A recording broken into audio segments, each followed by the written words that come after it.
Hello साथियों, समस्त प्रबुद्धजनों को नमो बुद्धाय, जय भीम। साथियों, कैसे हैं आप? उम्मीद करता हूँ आप सभी स्वस्थ होंगे, घर परिवार मस्त होंगे। साथियों, मैं आपका अपना पूरन सागर आपके यूट्यूब चैनल महामानव BR पर बहुत बहुत स्वागत करता हूँ। साथियों, आपने आपने देखा, छोटे छोटे दो पार्ट आपने देखे हैं कि एक गरीब व्यक्ति किस तरीके से धनवान होना चाहता है, अपने आप को बहुत ज़्यादा गरीब समझता है, दुनिया का सबसे ज़्यादा गरीब खुद को समझता है। साथियों, आज इस तीसरे पार्ट में फिर आपके साथ ये बात साझा होने जा रही है कि जब उस व्यक्ति ने पहले वाले व्यक्ति को देखा तो वो अंधा था, उसको आँख नहीं दी, तो उसने क्षमा कर मांग ली कि मैं अपनी आँखें नहीं दे सकता। तो दूसरे व्यक्ति के पास पहुँचते हैं, उसके हाथ नहीं थे, तो फिर भी माफ़ी मांग ली कि मैं अपने हाथ नहीं दे सकता।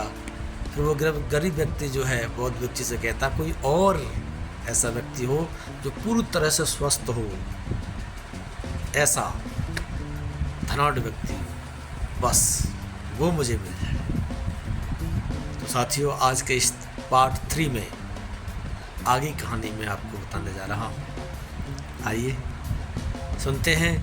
साथियों, जब उस गरीब व्यक्ति ने बौद्ध भिक्षु से ऐसे कहा तो बौद्ध भिक्षु उसका हाथ पकड़ करके तीसरी जगह लेके जाते हैं, और जैसे ही वो तीसरी जगह पहुंचते हैं तो देखते हैं बहुत ही खूबसूरत, बहुत ही शानदार आलीशान महल उनको सामने आता है। और वो जो गरीब व्यक्ति देख करके बड़ा खुश होता है, आहा, वाह वाह, मैंने इससे पहले कभी ऐसा नहीं देखा, ये तो वाकई बहुत खूबसूरत है। इसमें रहने वाले बहुत ही सुखी जीवन जी रहे होंगे, बहुत ही धनाढ़ होंगे, बहुत ही पैसे वाले होंगे। साथियों, बौद्ध भिक्षु उनको लेकर के मुस्कुराते हुए उस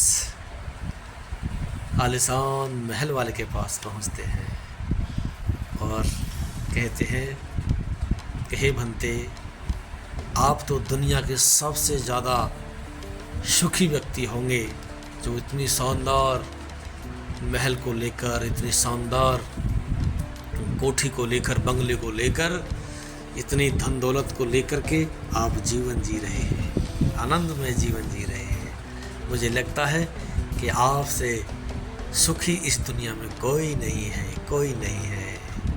वो अमीर व्यक्ति कहने लगा, हे गुरुदेव, मैं दुनिया का सबसे दुखी व्यक्ति हूँ, सबसे दुखी व्यक्ति हूँ।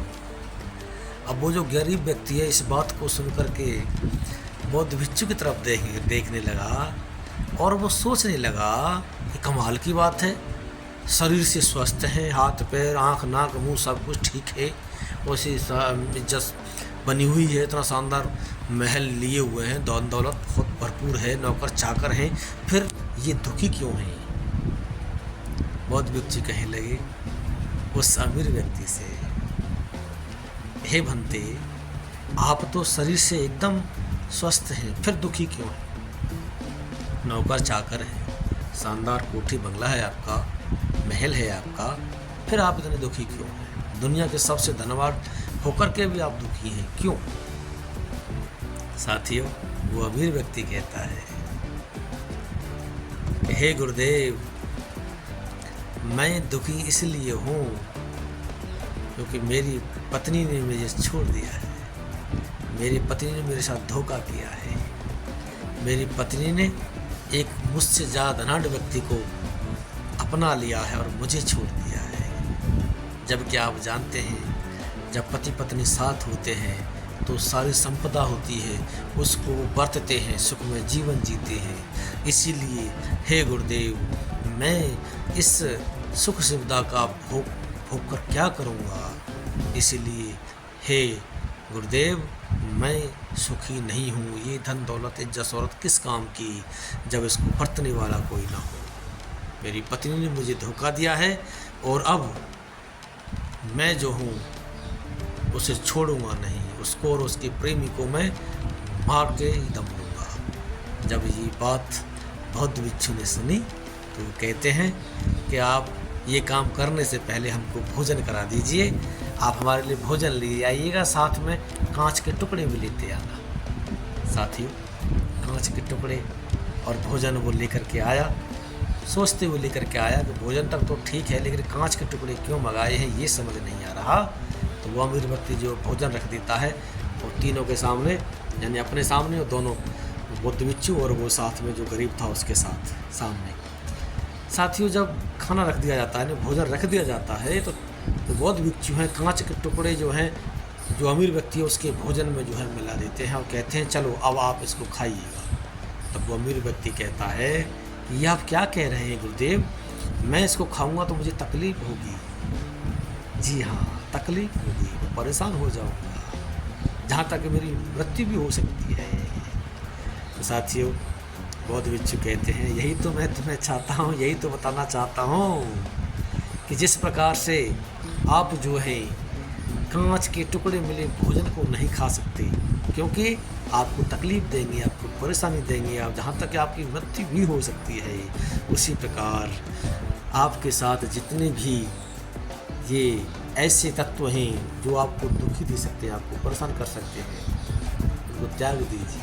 इसीलिए आप खाना खाना चाहते हैं, भोजन खाना चाहते हैं, तो आप इन कांच के टुकड़ों को इस भोजन से निकाल के फेंक दो और उस भोजन को कीजिए, उस भोजन को आप खाइए, ग्रहण कीजिए, फिर आपको वो नुकसान नहीं देंगे, वो आपको परेशान नहीं करेंगे। साथियों मम्मी कहती है आप कहना क्या चाहते हैं? कि मैं यही कहना चाहता हूँ कि जो आपकी पत्नी है वो कांच की तरह है, कांच के टुकड़ों की तरह है, जो उसका प्रेमी है वो भी कांच की तरह टुकड़ों की तरह है, क्योंकि आपकी सुखमय जीवन में वो मिले हुए हैं। इसीलिए आपका ध्यान जो है उस सुख पर नहीं है, बस उन कांच के टुकड़ों की तरह उन पति पत्नी पर है जो आपके दुश्मन हैं, यानी वो अपने आप को जो आप उनको दुश्मन समझे बैठे हैं, आप वो कांच के टुकड़ों की तरह है। इसीलिए आप जो हैं कांच के टुकड़ों को निकाल के फेंकिए, भोजन कीजिए, आपको नुकसान नहीं करेंगे। उसी प्रकार से आप उनको छोड़ दीजिए, आप इस समय अपने जीवन जिए, क्योंकि आपका जो वर्तमान है ये सुखमय है। जब आप इस तरीके से जिएंगे तो आपको कोई परेशानी नहीं होगी। आपकी एक बेटी भी है, आप बेटी को थोड़ा देखो ना, बेटी को प्यार दीजिए, बेटी को दुलार दीजिए, बेटी के साथ अपना जीवन जिएगा।